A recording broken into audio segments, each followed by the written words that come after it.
Hello everybody, hope you're all having a great time. Welcome to Made at Midnight, a collection of creative and/or consistent hits from the C1 clan, Midnight Legion, home to some of the best attackers in the world. So here we have a Zap Super Hog hit, zapping out this giant cluster of defenses in the core, and zapping out the defenses on the side of the Gigabomb so his troops won't have to path over them later in the raid. Base Recognition 101. So with the zaps out of the road, it's time for the hero dive portion of the attack. And with your hero dive with Super Hogs, you're trying to take out the Town Hall.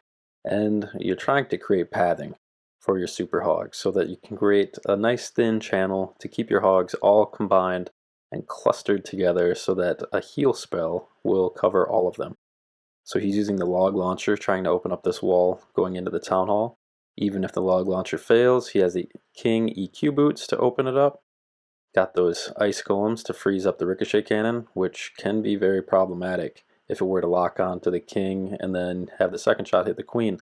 Second shot does more damage than the first, and it can really drain your AQ health quite fast. So he pushes in, gets the town hall, gets the enemy clan castle lured. Exactly what he wants to do. It's an enemy super drag, so that's nice to get out of the road for Hogs. Sends in this RC to take out the wizard tower to create pathing for his Hogs down here at 10. Now he's just going to wrap around counterclockwise. And look at this nice thin channel that he's created. So now all his Hogs will benefit from the heal spell, and they will also benefit from the life gem aura that the Warden's running, and the Eternal Tome, which goes off right now. So all of his Hogs are protected, getting the most value out of that Eternal Tome that he possibly can. AQ working around up top, clearing up some trash. Hogs pushing through. He's got the Poison Lizard on the Warden.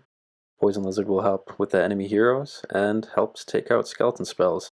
That used to be very, very pivotal back in Town Hall 15 before we had the electric boots.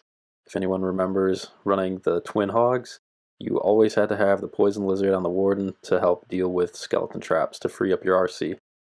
Anyways, this base is completely wrecked, so awesome hit to Crosby.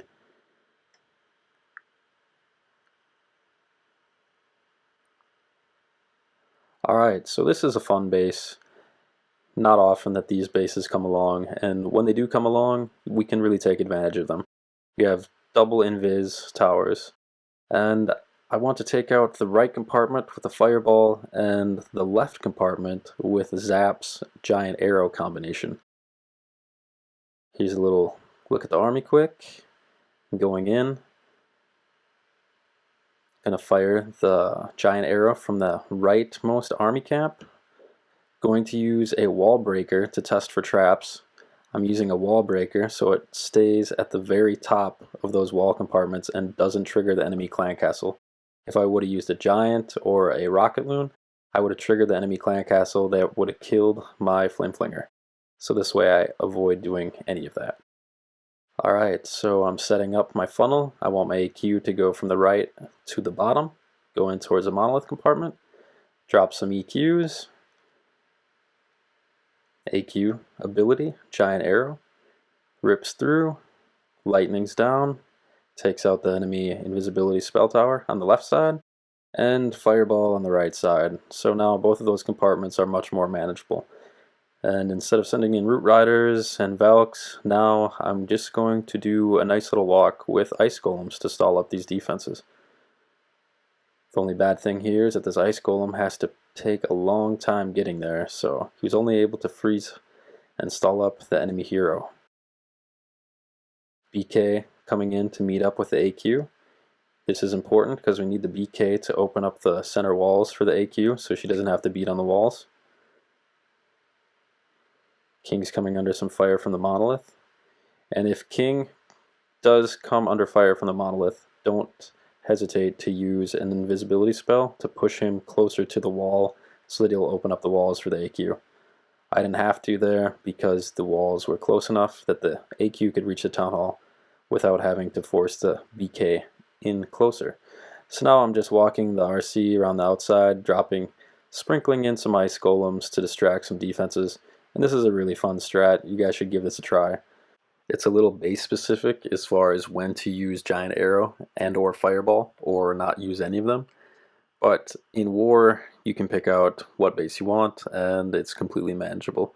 There will be plenty more of these attacks in subsequent videos, even attacks where you don't have to use any spells at all, swagging all 14 spells. So make sure to give a like and subscribe, and let me know if you'd like to have an in-depth how-to video on this attack, or if you'd like me to record my legend hits.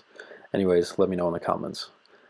Alright, so yeah, all about distraction, ice golems, funnest strat in the game, in my opinion. Alright, on to Sam X with Super Witch, and he went perfect with Super Witch in C1 CWL, so who better to learn from? And you'll notice he's using the Angry Jelly on the Warden, and he's doing this so that the Warden can push into the base, focusing only on defenses, and clear those defenses so he can conserve using invisibility spells for his Warden Fireball.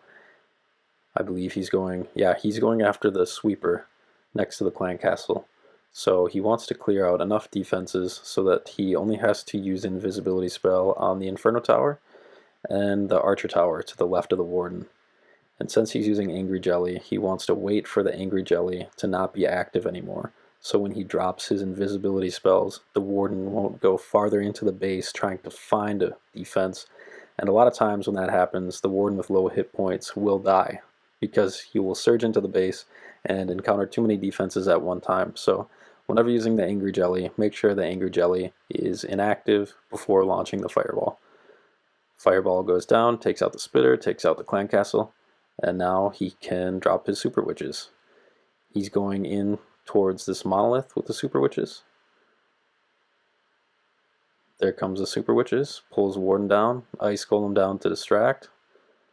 He's got the AQ over to the right, pops ability right away. I don't know if you'd have to pop ability immediately.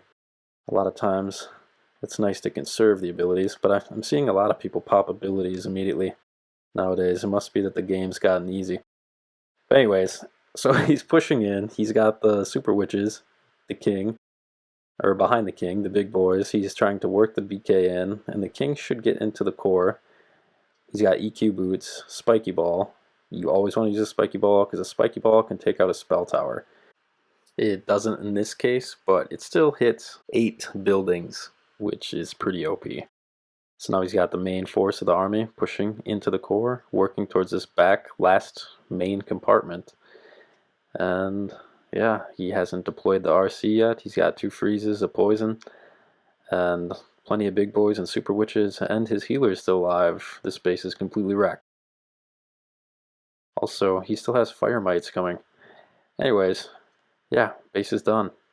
The only thing, I think he has to use his RC just for time.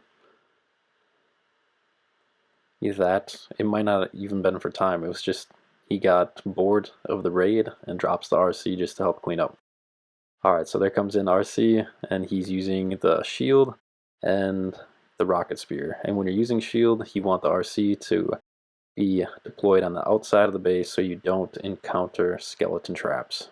If you had the electro boots, that wouldn't have mattered because the electro boots kill the skeleton traps. Alright, so here we have STXL using Yeti clone Blimp drags. And look at how he deploys these drags. He clumps them all up just to the side of the AQ. This way the drags will distract some defenses for the AQ and push into the base and clear out some defenses for the AQ. He's got the clone Blimp right next to the town hall in that empty compartment.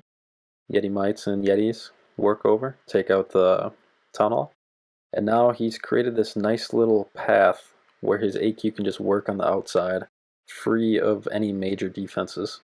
Drags are pushing up towards the top. He's got 1 drag down here with the queen, which is actually kind of nice because it's testing for air traps for the healers. Invis for Minion Prince. He's trying to make sure that he doesn't have to go to Phoenix ability right away. And Phoenix on Minion Prince is OP. If you're going to use this strat, always put the Phoenix on your Minion Prince. And you'll notice he has the Owl on the Warden. I believe that the Owl or the Sneezy works okay, with the Sneezy probably being the best choice. He's got 11 accounts. I don't know if he has Sneezy maxed out on all of them. Sneezy's probably upgrading, but my guess is if I asked him, he would be using the Sneezy on Warden. Alright, so you notice he brought the RC in to help protect his AQ from that multi-target Inferno Tower. And he's also using the Rocket Spear and Shield, so RC deployed from the outside. Alright, so here we have Kensai with some Root Riders. Alright, so with Root Riders, you want to clear out a compartment of the base, set a nice funnel. And what he's going to do here is he's going to work in, take out this enemy fire spitter close to him. And then he's going to come in behind the remaining fire spitter. And fire spitters are one of the strongest defenses in the game because they will take out they hit your entire army.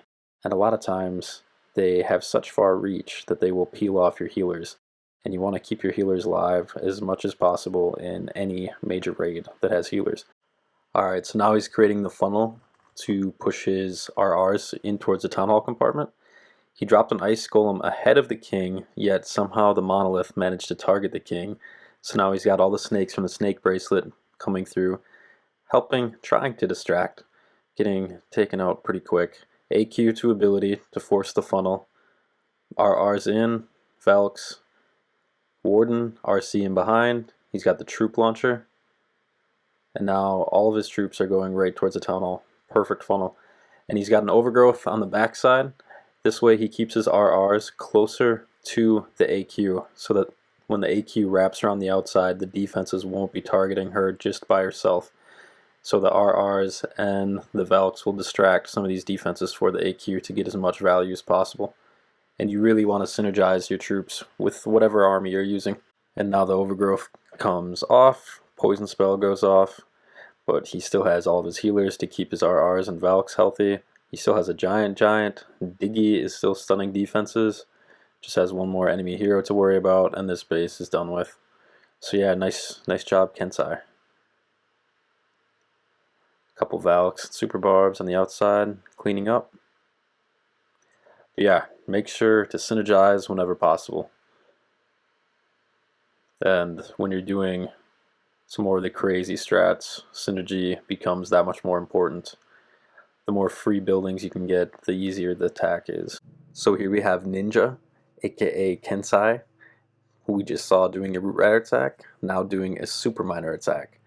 And he's coming in with Spirit Walk. He's going to get the Fire Spitter on the right side and work his way up towards the Rage Tower compartment. So he's going to create a nice funnel on the right side so he can put his AQ on the left side by the Ricochet Cannon and then put his miners straight in towards the Town Hall. And you'll notice he's dropping his Invis pretty heavily.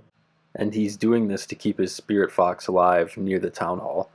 A lot of times when doing the Spirit Fox walk, you have probably encountered that the Town Hall Giga Poison rains down.